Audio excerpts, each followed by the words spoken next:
Macky Sall il veut faire du chemin de fer sans les cheminots kon donc man jàpp naa ni da ngeen di grève illimité waaye la ñu bëgg bu leen ko defal bu ñu grève toog suñuy biiri locaux nañu génn ci biti wan ni Macky Sall du am jàmm fekk ñun amuñu jàmm kon donc nañu ko jaral Macky Sall du am jàmm tant que ñun amuñu jàmm loolu nag boo gisee ñu koy wax it yéen ni ngeen di DBF yéen a ngi 2 mois sans salaire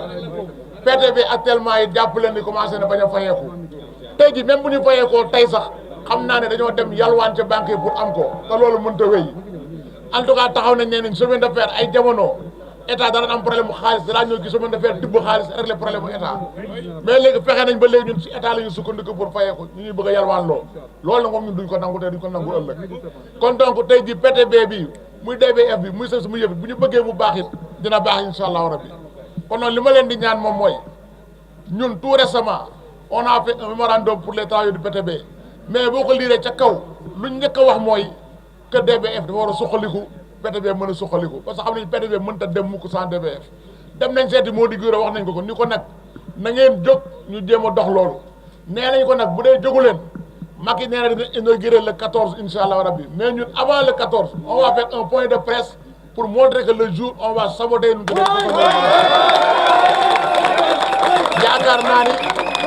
yaakaar naa ni jaratul point de presse fii lañ koy waxee mu leer nañ en tout cas ñun cheminots yi ndax xam ni jour mi inauguré son terre là il va nous trouver dans la rue au moment où ko muy féete muy féete moom son terre incha allahu rabbi na ñëpp nekk bloc ñoo xam Tëngéej lañ koy defee ñoo xam Dakar lañ koy defee en tout cas ñun ñëpp on est assez conscient xam nañu ni ñu mën a mobiliser wu pour mën ni ko ne ànd ci moom sur sa politique ferroviaire kon donc gars ñi yaakaar naa ne wax ji moom jaratul ni kii il nous faut mener des actions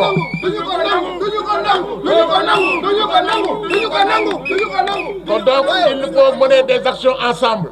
en tout cas affaire bi jarul dem de midi à 14 heures les responsables du PTB sont là Cefix est là DBF est là nañu génn léegi dugg ci suñu bureau xool ban plantation la ñuy proposer travailleurs yi en tout cas nañu xam ni li ngeen wax ni saxaar du daw ñun ànd nañ ko dañ àndu ci ëllëg saxaar du daw tànk rek la wuñu problème mu cheminots yi xam nga nee nañu yéen du ngeen ay liggéeykat mën nañ ko wax Mali ndax Mali ñoom liggéeyuñu moo tax it amuñu fu ñu wax mais yéen tey jii am na train yi dawul ndax seen ñàkk liggéey loolu la wane ne ku leen yéen du ngeen liggéey daa xul ko neex vous êtes des travailleurs yéen a ngi liggéey yéen a ngi daan seen yi doole kon donc fi ñu toll ni mooy loolu nga xam ñu ngi koy xeeb économie bi réew mi tey jii mu neex mu naq di nërmal na Cefix bu ñu xamee lu muy dugal GCO lu muy dugal PTB boo xoolee même bu dul en matière d'argent mais en matière sociale li muy réglé yooyu bu dawalee comme ni ñooñu tax muy liggéey nga ni tey ñooñu duñu ay liggéeykat da ngaa wax lu la neex kon nag gars yi pour cette grève là nañ ko ñeme tant qu'une solution définitive n'est pas trouvée pour les chemins de fer bu duñ ko nangu te bu ñu nangu it ñu dem duñu jël de manière individuelle mbir mi ñoo ko bokk PTB moo ko bokk DBF moo ko bu ñu toog di waxtaan na ñëpp taxaw waxtaan ndax ñu ñëpp nous sommes assez expérimentés plus de 30 ans de service fu ñu toogee fu ñuy waxtaanee loo xam ne dañu nar a gaañ ñu ñooy taxaw ñu ne duñ ci ànd kon gars yi on exige à l'État qui reçoit maintenant les cheminots bu ñu nee les cheminots nag c'est nous tous kon nañu dem régler ce problème définitivement soxlawuñu ay salaire fañ toll nii actuellement ruus nañu wax cheminot lañu yéen ñëpp tey ji ku dem boo nee DBF nga nekk wala PTB sax gàcce ngay wax léegi kon donc loolu moom moo war a deñ kon nag c'est à nous d'ici le 14 tey jii ñu ngi fii di wax mais suba il nous faut des actions yoo xam ni concrètes on sera dans la rue en tout cas man loolu laa gëm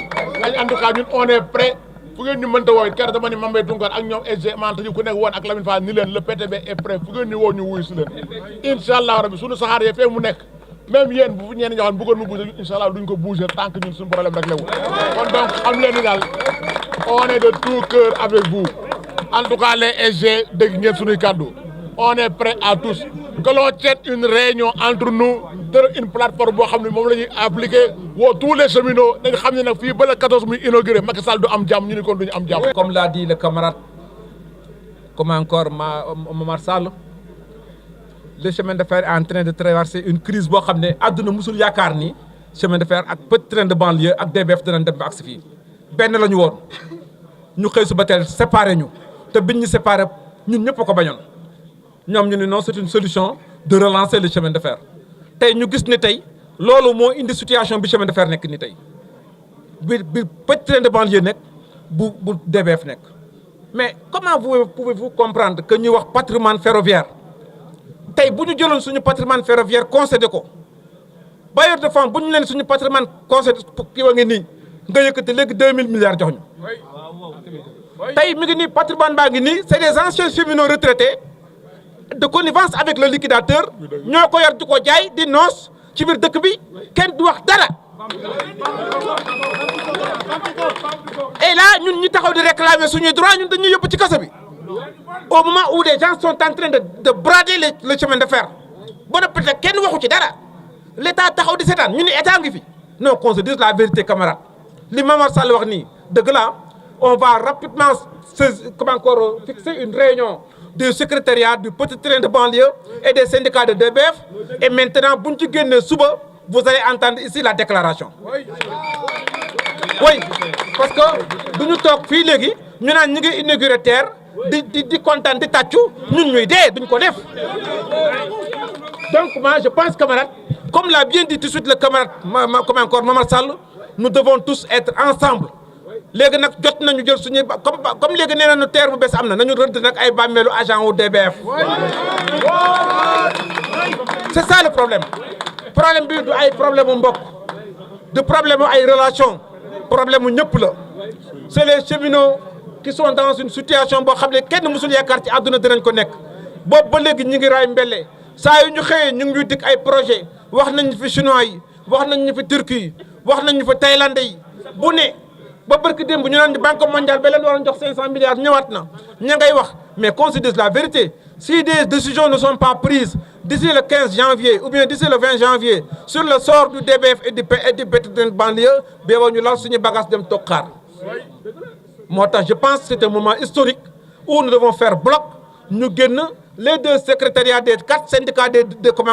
trucs def benn déclaration adressé ko aux autorités xamal leen nag jël nañu décision ferme su ngeen mën a jël suñu bakkan jël leen ko. xam nga doomu aadama bokk na ci nit ku bëgg a jariñ boppam waxuma jariñ am réewam nga juddoo ci dëkk yaroo ci dëkk même boo fi màggewul tekki woo fi itam boo dellu si waatee ci am réew war ngaa mën a wax ju yenu maanaa parce que rafetul ci nit nga jàkkaarloog say nawle dëkk ci dëkk bi ñu xam la xam say wayjur am lu ñu mën a wax te waxuñu ko lu bëri xew fi te nit ñi téye ko te waxuñu ko donc boo jàkkaarloog nit ñi am sañ-sañu téye micro gis nga caméra yii ku leen moytuwul di nga def toj-toj caméra yii ak micro yii ku leen moytuwul di nga def toj-toj ay gor nag ku leen bëgg a néewal doole muy neex mu naqare di nga dajeeg ñoom parce que yàlla du seetaan kër gi dafa am lu mu tekki ci waxuma sax Sénégal de ci adduna bi avant muy doon Dakar ferroviaire dafa nekkoon Dakar Niger la ñu ko nekk Dakar Niger la que les gens se rappellent de l'histoire fii nii façon xeetu nit bu ne taxaw na fi nit nag boo ko gërëmatul ci jëfam nga mën koo bàyyi yaa xeeti mu laa nag ak ñaxam am na loo xam ne yéen wul maanaam parce que man fi may waxee Momar waxee na ci engagement bi travailleurs war a am ñun aussi on avait 4 ans de crise ñeenti at de crise moom mu ni Sénégal nit du liggéey kenn du ko fay waaw ñun ñu ngi ni ñun on a fait 4 ans de crise Ablaye Wade daf ñu na fay chaque weer on a fait 4 ans de crise loolu du wax mais na jël convention bi xanaa moom en tant que responsable liiru convention bi lu état bi wax non egguñ fa dama ne parce que nit ki aussi yar ak teggin dafa baax ci nit ñi dafa wax ak ñun ci yar ak teggin dañ ko tontu ci yar ak teggin dama ne na jël convention contrat de convention bi lié DBF ak état Sénégal état Mali na ko lire ban position la Sénégal jël kenn moom day accompagner les travailleurs dina fay salaire yi jeex na waaw wala déet du ma ko waxoon état bi ko wax kayit yaa ngi ci bind xanaa jàngut nee na cadre la day soog a ñëw waaw wala déet bu leen waxati ci wax jooju am na tontu bu leen wax ci wax jooju beneen yoon moom nee na yéen liggéeyu leen waaw léegi laaj leen ko ñaari compagnie yi daw def ay budget